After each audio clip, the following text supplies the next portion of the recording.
Hi, this is Grandpa, and this is Grandpa's Underworld.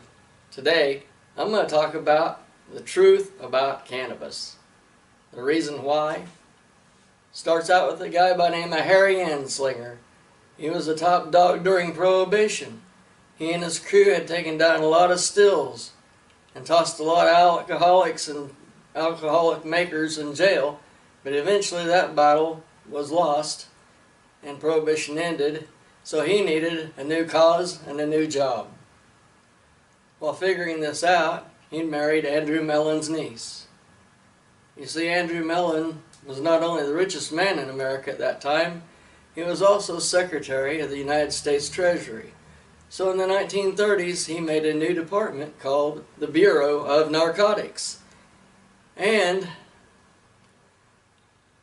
appointed Harry, who was 38 at the time, as commissioner of the Treasury's the Federal Bureau of Narcotics. He was given $100,000 and left in charge. Now, up until this point, Harry was fine with cannabis. He had even said during the Prohibition that cannabis was not a problem and it caused no problems. Now that he had a new job just for him, and he went to work. So now that is in narcotics, cannabis must be bad for us. Well, Harry needed something to do.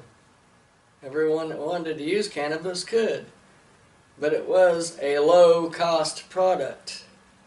He ignored the facts that cannabis caused most people no problems.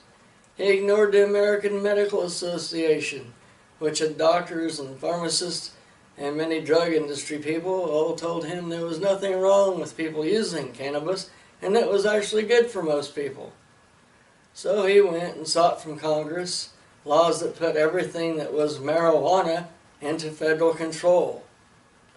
Now I'm saying federal because the use of the word marijuana that got the laws through, because no one in the medical community used that word. Marijuana is the way people used it, such as rolling it or smoking it. Everyone in the medical world used the word cannabis. So when the laws went up for voting, no one was there to make any objections. So that's how he was able to make marijuana illegal. Now, Harry claimed that marijuana made people crazy. It caused them to commit murder and caused white women to have sex with black men, and that it was why STDs was around. And of course none of this was true. He had no legitimate, researched proof of anything.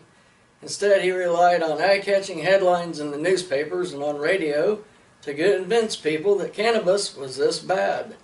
This information was pushed at the people until they finally started believing it. Harry Anslinger fed the media this false propaganda for decades. Harry kept what he called the Gore files.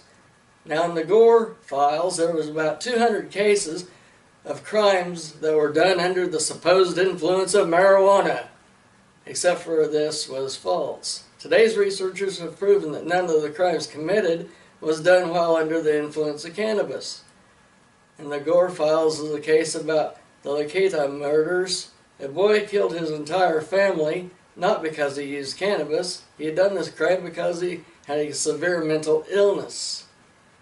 Every time extensive, well-researched scientific papers were published saying that there was absolutely nothing wrong with the use of cannabis, Harry Anslinger would come out and say the research was poorly researched and unscientific. He claimed that cannabis was more deadly than opium, or opiates, which we all know is not true. The Narcotics Bureau was called upon to explain the cannabis problem to Congress. This made the whole situation perfect for Harry and his crew because they took the articles that they themselves had submitted to the magazines, newspapers, and radio stations as proof of how bad cannabis really was. After decades of Anslinger warning us of how bad cannabis was for us, how it caused people to make the wrong decisions, and partaking of it caused violence, well, it got old, and people got tired of hearing it. So he had to come up with a new plan. So he decided that when you used marijuana, it made you want to try other drugs. So he started a new campaign called the War on Drugs. You've heard that one before, right? He popularized many sayings such as the gateway drug, reefer madness, quite a few other stigmas and stereotypes that are now associated with cannabis by many people. He overcrowded our prison systems with cannabis offenders who had and has done nothing more than smoke a weed that grows naturally in nature. The history and approach of Harry Anslinger's Narcotic Bureau needs to be re-examined and redefined. This misuse of power is a travesty and needs to be fixed. In 1972, when President Kennedy was in office, Harry Anslinger, on his 70th birthday, finally resigned. What he started has just kept going on for decades, and going and going. In 1970, President Nixon signed the Controlled Substances Act. He said the drug abuse was enemy number one and increased prison sentences for drug crimes. Same year, Ehrlichman asked him, did we know that we was lying about the drugs? Of course we did. 1977, Jimmy Carter had campaigned to decriminalize cannabis, and when he became president, he decriminalized up to 1 ounce. In the 80s, Ronald Reagan became president, and they launched the Just Say No campaign. This refocuses on drugs lead to increase of prison sentences for non-violent crimes. And then 1986, and Congress passed the Anti-Drug Abuse Act. In 2010, Congress passed the Fair Sentencing Act, and now in 2019, many states have finally legalized cannabis. Hopefully, we will soon see the end of what Harry Anslinger started, simply because he needed a job. I challenge everyone, reporters and journalists, to keep this story going and let the truth be known, because there's so many people that could be helped with cannabis, for medical, etc. Let's let the war end.